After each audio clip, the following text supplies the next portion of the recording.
Hello and welcome to part 2 of my Proton Pack showcase. It's been quite a ride building the Proton Pack, but it's almost finished now. Building this has been very satisfying and certainly challenging. Besides showing off the Proton Pack, I would like to talk about some of the challenges I had, and maybe this will help future Ghostbusters when building their own Proton Packs.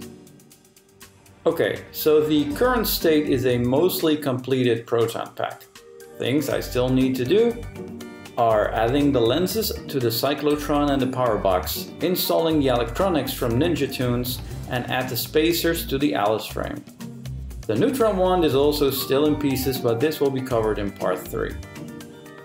Construction began by sorting out all my screws via a handy post on Facebook on the Ben of Ken page.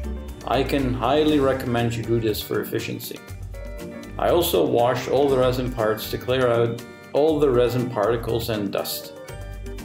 Next, I planned out which parts needed to go on the pack and where they had to go. For the pack, I decided to first assemble everything and then paint. In hindsight, I would suggest you drill all the holes, assemble as little as possible, and paint all the parts separately for easy access. My first challenge was actually drilling the holes itself. I was surprised how dense the resin actually was. I figured I'd drill the holes a tad smaller than the screws, screw them in and hoping they would be nice and firm in the brittle resin. This was not needed at all. Make sure you drill the holes big enough for the screws and tap the threads so you can easily remove the screws later if you need. There are only a couple of things that I glued onto the pack using Gorilla Glue. Man, that stuff works wonders, I can tell you. The bigger holes needed for the hose going to the neutron wands and the hose going in the crank box I did using the biggest drill bit I had. Then I used a big file until I had a neat circular hole. The second challenge was mostly working with a very rough interior of the pack. I had to file and drill a lot of it away to make sure that the ion arm and the booster tube were fitted securely. Luckily, I had very nice weather, so I did all my drilling and filing in my backyard, which helped with all that resin dust. Also, do not forget to wear a mask when doing this. Lastly, here's how I made the welding lines. The stuff I used is called milliput. Take a bit of both parts and roll them into one. This gray substance is very easily moldable and hardens in about 3 hours.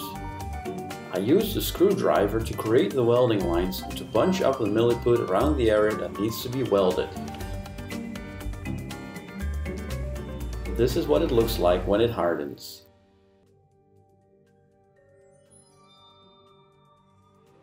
With everything mostly assembled and all the other holes pre-drilled, it was time to spray paint everything. I bought a matte black spray which is actually used for barbecues, but I'm really happy with the result. The spray was very cheap and I only needed one cover. After that, I sprayed everything black, including the in and outside of the motherboard. I also bought a metallic spray.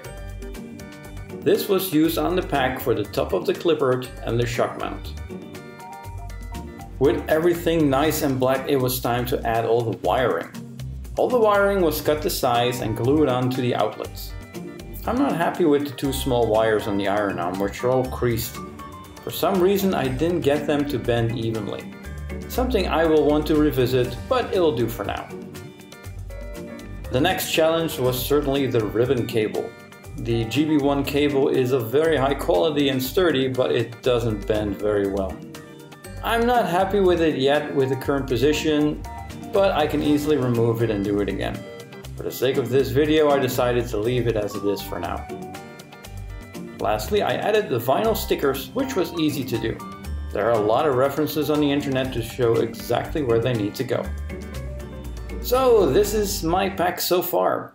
Is it 100% screen accurate? Not really. I eyeballed a lot of stuff where they are exactly placed, but for me this is good enough. For people that do want a 100% screen accurate pack, there are lovely templates that you can print out to show you exactly where everything should go. I've had a lot of fun building this, and it's good to take a break from painting minis every so often, at least for me. Once the Proton Pack is finished, I will definitely be back with some more miniatures to paint. If there are any questions you might have on building a proton pack, let me know in the comments and I will discuss them in part 3 of this video, which will hopefully feature a finished neutron thrower. Thanks for watching!